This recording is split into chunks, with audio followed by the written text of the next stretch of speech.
आज मी बनवते आहे पनीर पालक पराठा। आता याच्यामध्ये गव्हाचं पीठ घेतलं आहे।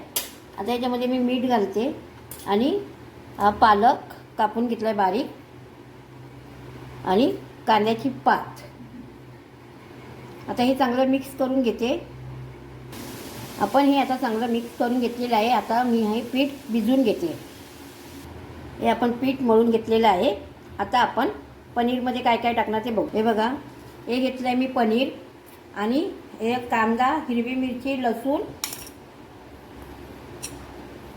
आता हे सगळं ह्याच्यामध्ये मिक्स करते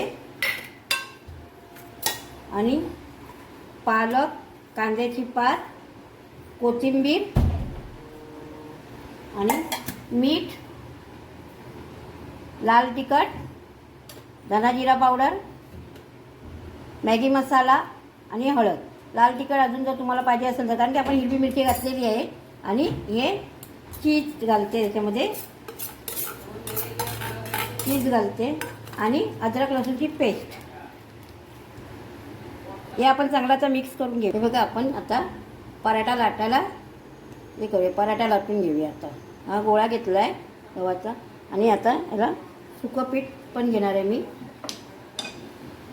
आणि आपण प्लॅटफॉर्मवरतीच लाटणार आहे। आता याच्यामध्ये आपण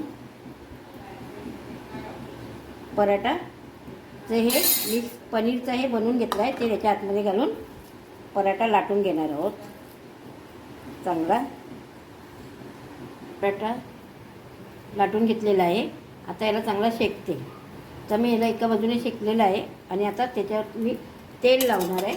मी घी बी काहीच बटर नाही लावणार आहे, कारण की तेल लावणार आहे। आणि हा आता चांगला दोन्ही बाजून परतून घेऊन आपण याच्या पुढे सगळे पराठे बनवून घेऊ। पराठा लाटून घेतलेला आहे। आता मी याला शेकून घेते आहे।